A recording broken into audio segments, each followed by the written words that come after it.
Okay, let's unpack this. Let's do it. We are stepping into the deep end of the human mind today. Really getting into the nitty-gritty.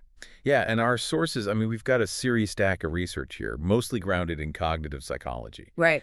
They give us the tools to look at something really quite counterintuitive. Which is? How systematic, predictable errors often dictate our judgments, even important choices. It's not just random flubs then, it's patterns. Exactly. That's the core idea. Our mission today, really, is to explore this underlying architecture of intuition. Why do smart, capable people, all of us, really consistently fall into the same traps? And the goal is to get a better handle on it, a language for it. Precisely.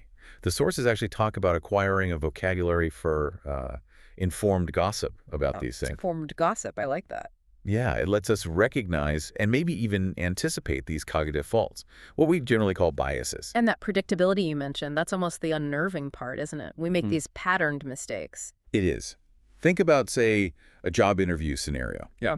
You can almost anticipate that if a candidate walks in, super charming, confident, looks the part, the interviewers is likely going to, well, systematically overrate their actual qualifications, their competence for the job. Even if they know intellectually they shouldn't. Even then, that instant, unearned positive glow, that's the halo effect right there. Ah, okay. So the surface stuff charisma gets weighted way too heavily. Exactly. It's an intuition, a system one thing we'll get into, that gives precedence to information that should be irrelevant to the actual decision. Like, can they do the job? So it highlights this tension. Our brains are built for efficiency, making quick sense of things. Right, creating coherence. But that coherence, that quick story, sometimes comes at the expense of, well, being right, accuracy. That's the fundamental trade-off. So if this drive for efficiency can lead us astray, we need to understand the engines behind it. And that brings us, I think, to the really core framework from the sources, this revolutionary idea. Yeah, the two systems. Exactly. That our mental lives aren't just one unified thing, but are governed by two, well, pretty distinct ways of thinking. Yeah, for a long time, the model was basically just one conscious entity making decisions. Rational thought. The I that we think we are. Exactly. But the research we're drawing on, it really clearly delineates these two interacting engines, System 1 and System 2. And understanding how they work and how they interact is key to decoding these biases we talked about. It's fundamental. You can't really grasp the biases without seeing these two systems in action. Okay, so let's define them. System 1 first. System 1. Think of it as the automatic pilot. It's the workhorse. Always on. Always on. It operates automatically, incredibly quickly, and almost completely effortlessly. So what kinds of things does it do? Oh, all sorts. Generate impressions, feelings, gut reactions, intentions. It's the engine of intuition. Like catching a ball thrown at you. Perfect example. Or detecting hostility in someone's voice instantly. Or finishing a common phrase, like salt and pepper. You don't consciously think about it, it just pops out. That's System 1 running in the background, constantly. Okay, so that's the fast, intuitive one. What about System 2? System 2 is the controller. This is the part that feels like you, the conscious self. The one doing the deliberate thinking. Right. System 2 allocates attention to effortful mental activities. It requires focus, concentration, continuous exertion. So this is where the hard mental work happens. Exactly. Handling complex rules, making comparisons between options, checking the logic of an argument. Or doing math in your head, like 17 times 24. Precisely. Your System 1 might offer a vague sense of the answer, but System 2 has to actually perform the calculation step by step. It's effortful. Okay, two systems. One fast and automatic, one slow and deliberate. But how do they work together? Is it balanced? Ah, that's the crucial part. The relationship is very asymmetric, and this asymmetry is where the problems, the biases, start to creep in. How so? System 2. Well, the sources are pretty blunt about this. System 2 is fundamentally lazy. Lazy, our conscious reasoning self. Shockingly so. There's something called the law of least effort. System 2 generally defaults to a low-effort mode.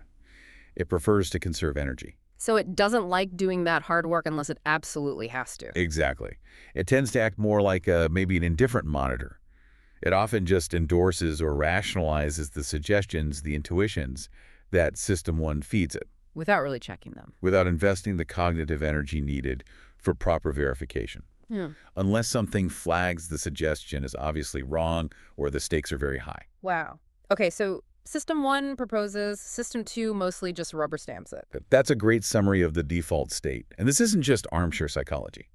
This laziness, this effort, it's physically measurable. How? Through those pupil dilation experiments mentioned in the sources, they provide an objective, physical marker of mental strain. Right. I found that part incredible. Can you describe that a bit? Sure.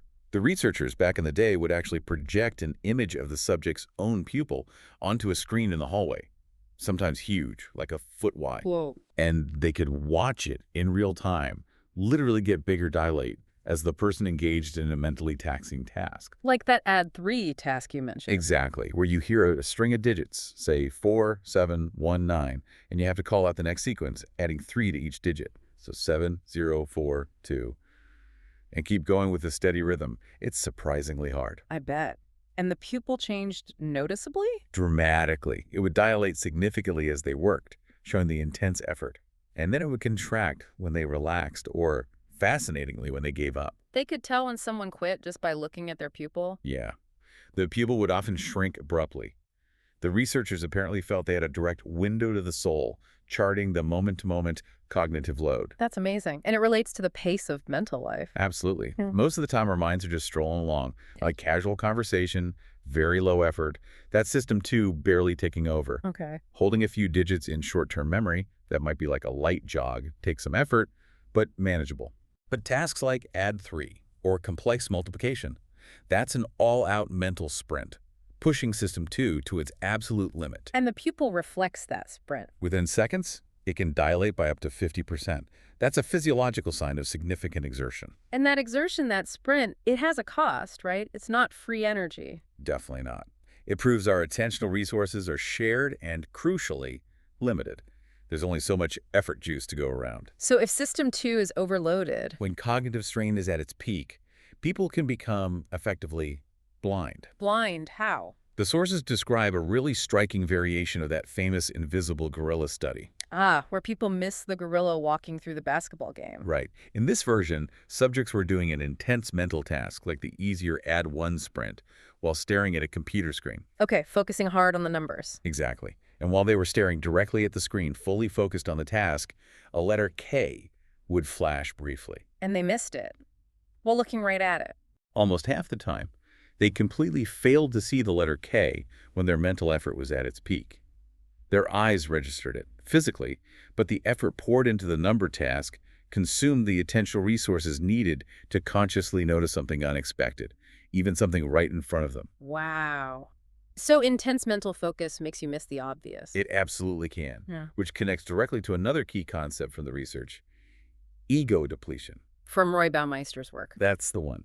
The idea is that all forms of voluntary effort, whether it's cognitive effort like add 1, emotional effort like suppressing laughter at a bad time, or even physical effort like holding a posture, they all seem to draw on a single shared pool of mental energy. Like a battery that can run down. Exactly. If you use up energy forcing yourself to do one hard thing, you have less energy available for the next hard thing, even if it's totally unrelated. And the classic demonstration is the radish experiment. The radish and cookie experiment, yeah.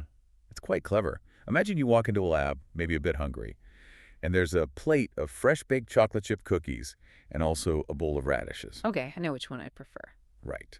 So one group of subjects is told, please eat the radishes and resist the cookies.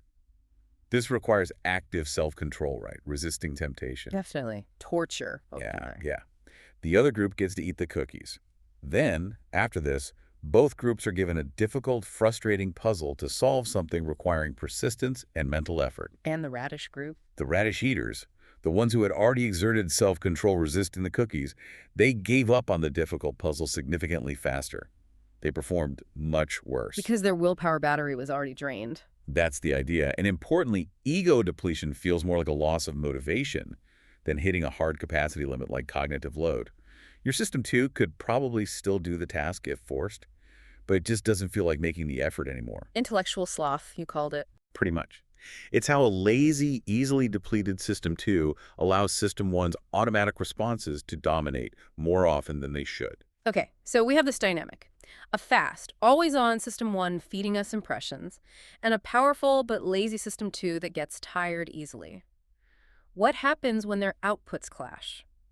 when System 1's automatic response goes against what System 2 consciously wants to do. Conflict is happening all the time under the surface, and System 1 doesn't yield easily. Think about a Stroop test or similar tasks. Like reading the color of ink a word is printed in when the word itself is a different color name? Exactly. Or the example in the sources. You're shown words on a screen and told only to say whether they're in upper or lower case. Simple enough. Seems easy. Until the screen flashes the word lower, printed entirely in capital letters. Oh, your automatic instinct is to read the word lower. Right. That's System 1 instantly processing the meaning. But your conscious task, handled by System 2, is to ignore the meaning and report the case, which is uppercase. So you have to fight that initial urge. You do. And that internal struggle, that effort to override the automatic System 1 response with the System 2 rule, is measurable. It takes longer, feels harder, causes errors. It demonstrates the conflict. And there's an even more fundamental example of System 1 just refusing to back down, right? Yeah. The optical illusion. The Miller-Lyer illusion. It's profound. You see those two parallel lines, one with arrow fins pointing inwards, the other with fins pointing outwards? Yeah, the second one looks clearly longer. It does, to everyone. Yeah. That's System 1 delivering an immediate, powerful impression based on visual keys it's learned about perspective. But then you take out a ruler. And you measure them. And you measure them. Yeah. And your System 2 learns, factually, that the two lines are exactly the same length. You know they are equal, but they still look different. Your System 1 continues, stubbornly, to see one as longer. The visual illusion persists even when your conscious mind knows the truth. So System 2 can't just switch off the illusion. It cannot. This is absolutely critical. Yeah. System 2, the conscious eye, can learn to mistrust the impression generated by System 1 in that specific context. Yeah. You can learn to say, okay, I know that pattern tricks my eyes. I need to use a ruler or remind myself they're equal. But it can't stop seeing it as different. Never. It can only impose a correction after the fact. The automatic System 1 impression cannot be voluntarily switched off. It's always running, always generating these immediate takes on the world. Okay, this is fascinating. System 1 is fast, automatic, always on, and System 2 is powerful but lazy. So, how does System 1 come up with answers to complex questions so quickly? It obviously can't be doing complex statistical calculations in milliseconds. Right, it doesn't have the time or the inclination for that. So it uses shortcuts, mental rules of thumb. And that's where heuristics come in. Exactly. The core mechanism is substitution. When faced with a difficult question, System 1 often unconsciously substitutes an easier question and answers that instead. An easier question like what? Instead of tackling the hard question, what is the precise statistical probability of event X happening? It might answer the easier question, how easily can I think of an example of X? Or how much does X resemble my mental stereotype of things like it? Ah, okay. So it swaps difficulty for ease or resemblance. Precisely. And these heuristic answers are usually good enough for navigating the world quickly. But they are also the source of most of the predictable biases we experience. Let's break down some of the main ones, starting with representativeness. The stereotype shortcut, you called it. That's a good way to think about it. Representativeness means we judge the probability of something belonging to a category based on how much it resembles or is similar to our mental prototype or stereotype of that category. If it looks like a duck and quacks like a duck. System 1 shouts, it's probably a duck. And usually that works fine, but it leads to systematic errors when we ignore other relevant information, especially statistical information. Like the famous Steve the Librarian example from the sources. Classic example. Participants are given a description of Steve. Very shy and withdrawn, invariably helpful, but with little interest in people or in the world of reality. A meek and tidy soul, he has a need for order and structure and a passion for detail. Okay, sounds like a certain type. Right. Then you ask people, is Steve more likely to be a librarian or a farmer? And the overwhelming intuition. He says librarian. Yeah. Because the description fits the stereotype of a librarian perfectly. It's highly representative. That. But this intuition completely ignores a crucial piece of statistical information, the base rate.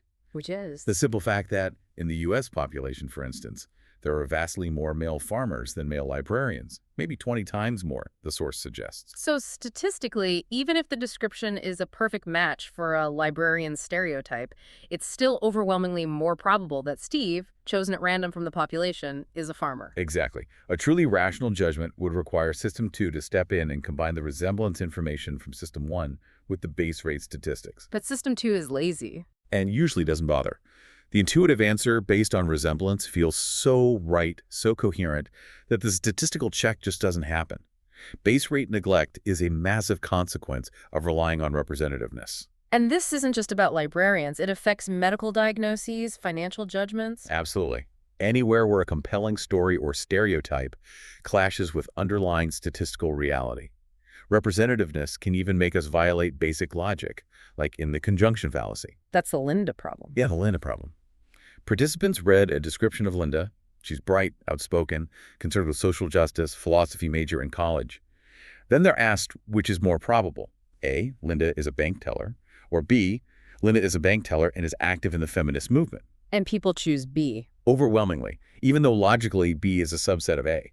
You can't be a feminist bank teller without also being a bank teller, so B cannot possibly be more probable than A. But the description of Linda sounds so much like a feminist. Exactly. The description is highly representative of an active feminist. Adding that detail makes the description more coherent, a better story in the mind of System 1. So System 1 mistakes plausibility for probability. Perfectly put. The more representative, plausible story feels more likely, even when it violates fundamental rules of probability. System 2 fails to catch the logical error. Okay, that's representativeness. What's the next big heuristic? Availability. This is about judging frequency or importance or even likelihood based on how easily examples come to mind. The fluency of retrieval. So if I can think of lots of examples of something quickly, I assume it's common or important. That's the shortcut. If instances of X pop into your head without effort, System 1 concludes that X must be frequent or significant. And again, this probably works well most of the time. Things that are common usually are easier to recall. Right. But it leads to bias when factors other than actual frequency make something easy to recall, like maybe something was very recent or particularly dramatic or heavily reported in the media. Ah, okay. The letter K experiment illustrates this well, doesn't it? It does. People are asked, is the letter K more likely to appear as the first letter of an English word or as the third letter? Okay, words starting with K, kite, king. No, pretty easy. Words with K third, like, acknowledge, asked. It feels harder. Exactly. It's much easier for most people to retrieve words starting with K or L, N, R, V, as the study showed, than words with those letters in the third position. So because retrieval is easier for the first position. People systematically overestimate the frequency of those letters appearing first. They judge it as more common, even though statistically, letters like K are significantly more frequent in the third position. Ease of recall gets mistaken for actual frequency. And the real-world danger here is how availability affects our perception of risk and what's important in society. Huge implications. Things that get a lot of vivid, dramatic media coverage, like shark attacks, plane crashes, terrorist incidents, maybe even celebrity scandals. They stick in your mind. Very available. Extremely available. This makes them seem much more frequent or important than they statistically are. We overestimate the risk of flying compared to driving, for example. And this can lead to availability cascades. Yes, where public panic about a relatively minor risk, amplified by continuous media coverage, leads to policy changes and resource allocation that might be disproportionate. The public concern and the media coverage feed off each other. Making the issue seem even bigger and more available. Exactly. Meanwhile, less dramatic, slow-burn issues like, say, the risks of diabetes or declining educational standards or gradual environmental damage, they don't generate vivid, easily recalled images. So they feel less available, less urgent. And often get neglected in public discourse and policy, even if their long-term impact is far greater. What's easily retrieved by System 1 dominates our sense of priority. Okay, representativeness, availability. What's the third major heuristic? Anchoring. This might be one of the most robust and, frankly, strange findings in the field. It's about how our estimates get stuck on initial numbers. Stuck how? The core concept is that when you're asked to estimate an unknown quantity, your estimate tends to stay close to any initial value that was considered. The anchor. Even if that anchor value is completely arbitrary or irrelevant. Even if it's obviously random. Even then. The classic demonstration is the Wheel of Fortune experiment. How did that work? Researchers asked students to estimate the percentage of African nations in the United Nations. But first, they had the students spin a Wheel of Fortune, like in a game show. Okay. But the wheel was rigged. It would only stop on two numbers, 10 or 65, completely arbitrary numbers, unrelated to the actual question. So some students saw the number 10, others saw 65 right before making their estimate. Exactly, and the effect was enormous. The students who saw the low anchor, 10, gave an average estimate of 25% for the African nations. And the ones who saw 65. Their average estimate jumped to 45%. Just seeing that higher random number pulled their final estimate way up. That's wild. Why does that happen? The mechanism isn't perfectly understood. But one theory is that System 1 automatically tries to make sense of the anchor. It starts thinking of reasons why the real number might be close to 10 or 65. System 2 is then supposed to adjust away from the anchor, but the adjustment is almost always insufficient. It gets tethered. And this isn't just a lab trick. It affects real-world judgments. Massively, particularly in anything involving numbers or prices. Think about negotiations, salaries, legal settlement. For real estate. Definitely. Studies on professional real estate agents showed their assessment of a property's value was significantly swayed by the listing price they were shown beforehand, the anchor. Even though they're professionals who claim to make objective appraisals. They vehemently denied being influenced by the listing price, of course. Their conscious system, too, believed it was objective. But the data showed a huge anchoring effect, sometimes accounting for over 40% of the difference in valuation based on the anchor provided. System 1 grabbed onto that initial number. Wow. So practical advice for negotiation. Absolutely. If you can, make the first reasonable offer. Set the anchor in your favor. It gives you a powerful advantage. And if the other side throws out a completely ridiculous anchor, like a super lowball offer for your house. Don't just counter somewhere near it. That legitimizes their anchor. The sources suggest you need to make a scene, metaphorically speaking. Explicitly state that their number is unacceptable, irrelevant, and you need to restart the discussion based on realistic figures. You have to consciously break the anchor's power, otherwise System 1 will unconsciously drag your counteroffers towards it. Okay, so System 1 uses these shortcuts, representativeness, availability, anchoring to generate quick answers. And you mentioned earlier it prioritizes coherence, making a good story. Above almost everything else. This leads us to a really fundamental principle governing System 1, WYSIAD. WYSIAD? What's that stand for? What you see is all there is. What you see is all there is. Okay, what does that mean in practice? It means System 1 doesn't really care about the amount or the quality of the information it has. It cares about how well the available pieces fit together into a coherent, simple narrative. So if it can make a good story out of limited data, it feels confident. Extremely confident. The feeling of confidence, what psychologists call cognitive ease, is generated by the coherence of the story, not by a rational assessment of the evidence supporting it. Can you give an example? Sure. Let's say I tell you about a job candidate, Mindick. I do say, she is intelligent and strong. That's it. 2 adjectives. Okay. Limited info? Very limited. Yeah. But if I then ask, will Mindick be a good leader? What's your immediate gut reaction? Probably yes. Intelligent and strong sound like good leader qualities? Exactly. System 1 instantly constructs a coherent, positive story. Intelligent plus strong, good leader. It feels right. But rationally, I know almost nothing about her. Her experience, integrity, temperament, team skills. Right. A rational System 2 should immediately ask, wait, what else do I need to know? This isn't enough information. But WYSID means System 1 doesn't feel the need for more data. The story it builds from intelligent and strong is coherent enough. What it sees is all there is. So this makes System 1 kind of gullible? Inherently gullible, yes. It's biased towards believing. System 1 automatically tries to make sense of incoming information, to fit it into a coherent pattern. Doubting, questioning, considering alternatives, that's hard work. That's System 2's job. And if System 2 is busy or tired, tying back to ego depletion, then our gullibility shoots way up. If System 2 checks out because it's overloaded or just feeling lazy, we become much more likely to accept persuasive messages, slogans, even flimsy arguments, just because they sound coherent or familiar. We just don't have the mental energy to be critical. This obsession with coherent stories seems like it would really mess with how we understand the past, too. Profoundly. It leads directly into things like the narrative fallacy and hindsight bias. The narrative fallacy. That's our love for simple, compelling stories about complex events. Exactly. We crave neat explanations. Think about the origin story of a successful company, like Google. Right. 2 brilliant guys in a garage, amazing algorithm, inevitably changed the world. It's a great story. Very coherent. But it glosses over the immense role of luck, the near misses, the competitors who almost succeeded, the uncertain environment they operated in. The narrative makes the outcome seem inevitable, preordained. It ignores the messy reality. It imposes a simple causal structure on what was likely a chaotic process. That's the narrative fallacy, mistaking a good story for an accurate understanding. And hindsight bias, the I knew it all along effect. That's the flip side. Once an outcome is known, we immediately adjust our memory of what we thought before the event happened. It becomes incredibly difficult to recall a previous state of uncertainty. So after the underdog team wins the championship, everyone says they had a feeling they'd win. Exactly. Or after a financial crash, pundits explain precisely why it was obvious and inevitable, even though few predicted it beforehand. Our System 1 quickly updates the story to make the outcome feel predictable, making it very hard to learn from the past because we underestimate the role of surprise.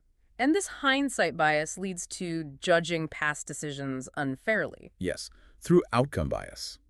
We tend to evaluate the quality of a decision based not on whether it was sound at the time it was made, given the available information, but based purely on whether the outcome turned out well or poorly. Like judging a surgeon. Perfect example. Imagine a surgeon performs a standard, relatively low-risk operation. The procedure is executed perfectly according to best practices. But, due to sheer bad luck, a rare, unpredictable complication occurs, and the patient suffers harm. Okay. In hindsight, knowing the bad outcome, a jury or review board might judge the surgeon's initial decision to operate as reckless or negligent. Even though statistically it was the right call at the time. Precisely. The bad outcome creates a powerful hindsight bias. System 1 constructs a story where the surgeon should have known about the risk, making it seem obvious after the fact. It's incredibly difficult to reconstruct the genuine uncertainty that existed before the outcome was known. We blame people for making reasonable decisions that just happened to turn out badly. This brings up a really important question about expertise. If our intuition is so flawed, when can we actually trust expert judgment? Is intuition ever reliable? That's a crucial distinction the sources make.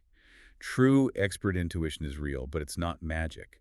It's essentially highly practiced recognition. Recognition? Yeah. Through thousands of hours of practice in a specific domain, experts learn to recognize complex patterns unconsciously. Think of a chess grandmaster instantly seeing a good move, or an experienced firefighter knowing intuitively where a building is likely to collapse. So their System 1 has been trained on countless examples. Exactly. But, and this is key, this kind of reliable intuition only develops in environments that are sufficiently regular and predictable, and where there are clear opportunities for rapid feedback to learn from mistakes. Like chess, firefighting, maybe certain medical diagnoses. Right, these are high-validity environments. But what about fields like long-term political forecasting, or stock picking, or clinical psychology predicting long-term behavior? Much less predictable, more noise, more randomness. Exactly. These are low-validity environments. And here's the problem. Experts in these fields often feel just as subjectively confident in their judgments as the chess master does. The illusion of validity. Precisely. The feeling of confidence, driven by the coherence of the story they tell themselves, WYSIAD again, gets mistaken for actual predictor skill. In reality, simple algorithms or statistical rules often outperform expert judgment in these noisy domains. So subjective confidence isn't a reliable guide to accuracy, especially when things are unpredictable. Not at all. And this difficulty with uncertainty leads us to perhaps the biggest statistical blind spot of all. Our deep-seated inability to truly grasp regression to the mean. Regression to the mean. The idea that extreme results tend to be followed by results closer to the average. That's it. It's a purely statistical phenomenon. If you observe an unusually high score or performance, the next observation is statistically likely to be lower, closer to the average. If you observe an unusually low score, the next is likely to be higher. But our minds don't like that explanation. Our minds hate it because it's an explanation without a cause. System 1 demands a causal story. And the classic example here is the flight instructor anecdote. Yes, a cornerstone example in the book. An experienced flight instructor observed that whenever he praised a student pilot extravagantly for a particularly smooth landing, the student's next landing was almost always worse. But when he yelled and screamed at a student for a terrible landing, Their next landing was usually better. Right. So what did the instructor conclude? Logically, from his perspective, praise makes pilots complacent and perform worse, while punishment motivates them and makes them perform better. Shouting works. A perfectly logical conclusion based on his observations, but completely wrong, Why? because he failed to account for regression to the mean. A super smooth landing is often partly luck and outlier performance above the student's average skill level. Statistically, the next landing is simply likely to be closer to their actual average, meaning worse than the exceptional one. And the terrible landing. That was likely an outlier below their average skill level, maybe due to a bad gust of wind or a moment of inattention. The next landing was statistically likely to be closer to their average, meaning better than the terrible one. So the improvement after shouting and the decline after praise would likely have happened anyway, just due to random fluctuation around the average. Exactly. The instructor's intervention, the praise or the shouting, likely had little or no effect. He mistook regression, a statistical artifact, for a causal link between his actions and the pilot's performance. And we do this everywhere, right? The sophomore slump for athletes after a great rookie year. Classic regression. Or why you often feel better a few days after going to the doctor when you feel absolutely terrible. You probably went to the doctor at the peak of your symptoms. An outlier, low point. You were statistically likely to start feeling better anyway, closer to your normal state of health, regardless of the specific treatment. But we attribute the improvement causally to the doctor's visit or the medicine. Because System 1 needs that story. It demands a cause. The idea of mere statistics driving outcomes is deeply unsatisfying and counterintuitive for our pattern-seeking minds. Okay, so our intuition struggles with statistics. How does this affect the choices we make, especially when risk and potential gains or losses are involved, like with money? This is where another huge shift in thinking occurred, moving away from classical economic theory. The idea of the rational economic actor. Right. Traditional utility theory, going back to Bernoulli, assumed that people evaluate choices based on the expected impact on their final state of wealth. How much total wealth will I have after this choice? Seems logical. More wealth is better. It does seem logical. But prospect theory, the work by Kahneman and Tversky that won the Nobel, showed that's not how people actually think. What's the core insight then? People don't evaluate outcomes based on absolute levels of wealth. They evaluate them based on changes specifically, gains or losses, relative to a neutral reference point. A reference point, like where I am right now? Usually, yes. The status quo is typically the reference point. And crucially, this reference point itself is often taken for granted and ignored in the decision process, even though it fundamentally shapes the choice. We think in terms of, am I gaining or losing from here? Not, how much will I have in total? Okay, so changes relative to a starting point matter more than the end state. Exactly. And the single most important finding within prospect theory is loss aversion. Loss aversion, meaning we hate losing more than we like winning. Much more. The psychological impact of a loss is significantly greater than the impact of an equivalent gain. How much greater? Studies consistently find a loss aversion ratio somewhere between 1.5 and 2.5, meaning the pain of losing, say, $100 feels roughly twice as bad as the pleasure of gaining $100. Wow, twice as powerful. It's a potent asymmetry, and it fundamentally shapes how we approach risk, leading to what the theory calls the fourfold pattern of attitudes towards risk. Okay, 4 patterns. How does that break down? It depends on the situation. It depends on 2 factors, Right. whether you're dealing with gains or losses and whether the probability is high or low. Got it. Let's start with quadrant 1, high probability gains, like a 95% chance to win $10,000. Right. In this domain, people are generally risk averse. If you offer them that 95% chance of $10K versus a 100% certain gain of, say, $9,000. Most people take the short $9,000, even though the gamble has a slightly higher expected value, $9,500. Exactly. The fear of walking away with nothing, missing out on that almost certain gain, looms large. We lock in the sure gain. Okay, risk averse for high probability gains. What about high probability losses? Like a 95% chance of losing $10,000. Here, the pattern flips dramatically. People become strongly risk-seeking. Offer them that 95% chance of losing $10 versus a certain loss of $9,000. They'll gamble. They'll take the 95% risk of losing even more just to avoid the guaranteed loss. Very often, yes. The prospect of a certain large loss is so painful that people will take unfavorable risks, hoping for that small chance, 5%, of avoiding the loss altogether. We gamble to escape sure losses. That explains a lot about people throwing good money after bad, maybe, or litigants refusing fair settlement. Absolutely. Think about a lawsuit. The plaintiff is usually in the domain of games, hoping for a payout. They're risk-averse and often willing to accept a sure settlement that's less than what they might win at trial. Okay. But the defendant's in the domain of losses, facing a likely payment. They become risk-seeking. They might refuse a reasonable settlement and choose to gamble on the small chance of winning outright in court, even if the expected cost of going to trial is higher. So the defendant's loss aversion makes them gamble, giving them more leverage in negotiations. Often, yes. The asymmetry in risk attitudes between the gain frame and the loss frame creates real bargaining advantages. Okay, that's the high probability stuff. What about low probabilities? Quadrant 3. Low probability gains. This is the domain of lotteries and long-shot bets.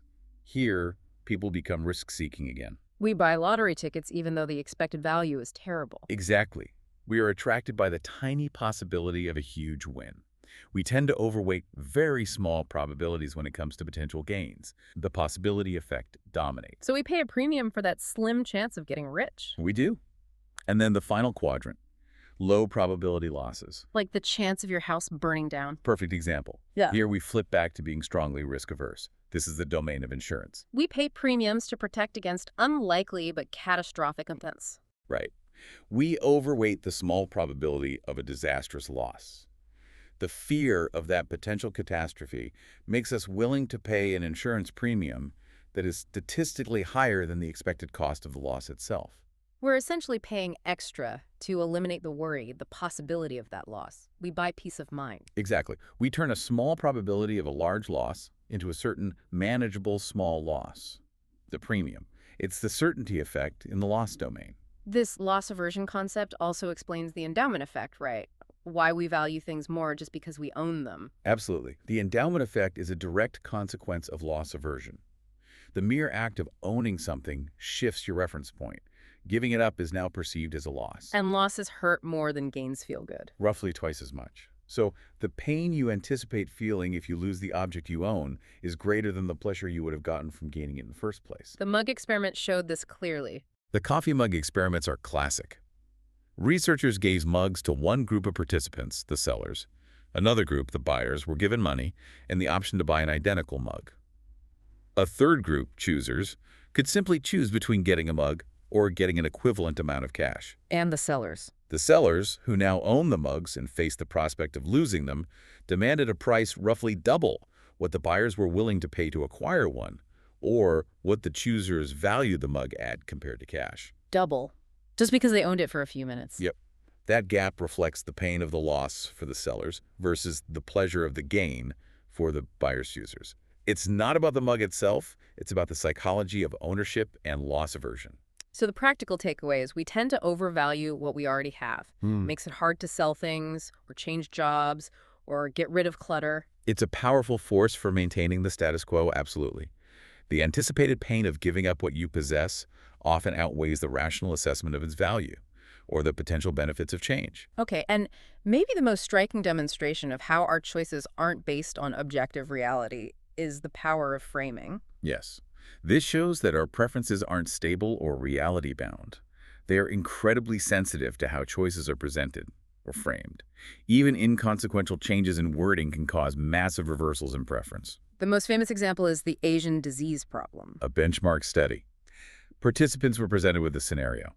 A deadly disease is expected to kill 600 people. They have to choose between two programs to combat it. Okay, what were the options? For the first group, the options were framed in terms of lives saved. Saves exactly 200 lives. Sure thing. 13 probability that 600 lives will be saved. 23 probability no one will be saved. Yeah. Gamble. So a sure gain of 200 versus a gamble with the same expected value. What did people choose? In the lives saved frame, the gain domain, 72% chose program A, the sure thing. They were risk-averse, consistent with prospect theory. Okay. Then they presented the same options to another group, but framed differently. Exactly. Framed in terms of people will die. Exactly 400 people will die. Sure loss, equivalent to saving 200. 13 probability nobody will die. 23 probability 600 people will die.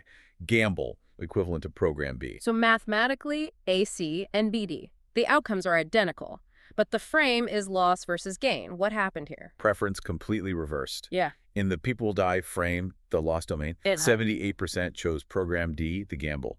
They became risk-seeking to avoid the sure loss of 400 lives. Wow. just changing lives saved to people will die flipped the majority preference completely for statistically identical choices. It proves that our preferences are frame-bound rather than reality-bound, as the authors put it.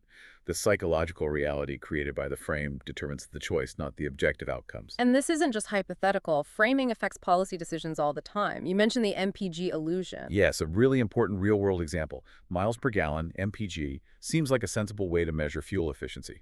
Higher MPG is better. But the MPG scale is misleading when it comes to actual fuel savings. The benefit you get from improving MPG is not linear. It has diminishing returns. How so? Think about replacing a car. Which saves more fuel per year? Oh. Going from a 10 mpg gas guzzler to a 12 mpg car, or going from a 30 mpg car to a 30 mpg car. The second jump is much bigger, 10 mpg improvement versus only 2 mpg, so you'd think the 30 to 40 saves more fuel. That's what most people intuitively think, because the mpg frame focuses on the rate. But mathematically, it's wrong. The fuel saving is determined by gallons used per mile GPM, which is the inverse of mpg. Okay. Going from 10 mpg, 0.1 GPM, to 12 mpg, 0.083 GPM, saves significantly more fuel over a given distance than going from 30 mpg, 0.033 GPM, to 40 mpg, 0.025 GPM. The first jump saves way more gas. Wow, okay, so the MPG frame makes us undervalue improvements on low-efficiency vehicles and overvalue small improvements on already efficient ones. Precisely. It provides poor guidance for consumer choices and for government policies aiming to reduce fuel consumption. Relying on the intuitive but misleading MPG frame leads to incoherent decisions, because the math requires thinking in GPM, which is counterintuitive. The frame matters enormously. Okay, we've covered how we think, judge, and choose. For this final part, let's talk about how we experience and remember happiness or pain. The sources make a crucial distinction here, right, between two different selves. Yes, this is a fascinating and somewhat unsettling concept. The distinction between the experiencing self and the remembering self. What's the difference? The experiencing self is the one that lives in the moment. It's the stream of consciousness, registering pleasure or pain as it happens, moment by moment. It answers the question, does it hurt now? Okay, the self living life, day to day, second to second. Right. Then there's the remembering self. This is the one that keeps score, that tells the story of our lives. It makes retrospective evaluations of entire episodes, like a vacation, a relationship, or a medical procedure. And critically, the remembering self is the one that makes future choices. So one lives it, the other records it, and decides what to do next. Exactly. And here's the kicker. The remembering self is actually a terrible record keeper of what the experiencing self went through. It has significant memory biases. Biases in how it remembers pleasure or pain. Yes, primarily governed by two principles, the peak-end rule and duration neglect. Okay, peak-end rule. This means that when the remembering self looks back on an experience, its overall evaluation is determined almost entirely by just 2 points in time. The feeling at the most intense moment, the peak, whether good or bad, and the feeling right at the very end. And duration neglect. This means the length of the experience, how long the pleasure or pain actually lasted, has surprisingly little or sometimes no impact on the final retrospective evaluation made by the remembering self. Wait, the duration doesn't matter, only the peak and the end. That seems wrong. It seems deeply wrong from the perspective of the experiencing self, which endures every moment, but the evidence is strong. Think about the cold hand experiment. Ah, yes. Tell us about that one. Participants had to immerse one hand in painfully cold water. They did 2 trials. Trial A was short, say 60 seconds, at a very cold temperature, and they pulled their hand out while it was still maximally painful. Okay, unpleasant. Trial B was longer, maybe 90 seconds. It included the same initial 60 seconds of intense cold as Trial A, plus an extra 30 seconds where the water temperature was raised slightly, still cold and unpleasant, but distinctly less painful than the peak coldness. So Trial B involved more total time and pain, more accumulated suffering for the experiencing self, but it ended on a slightly less painful note. Exactly.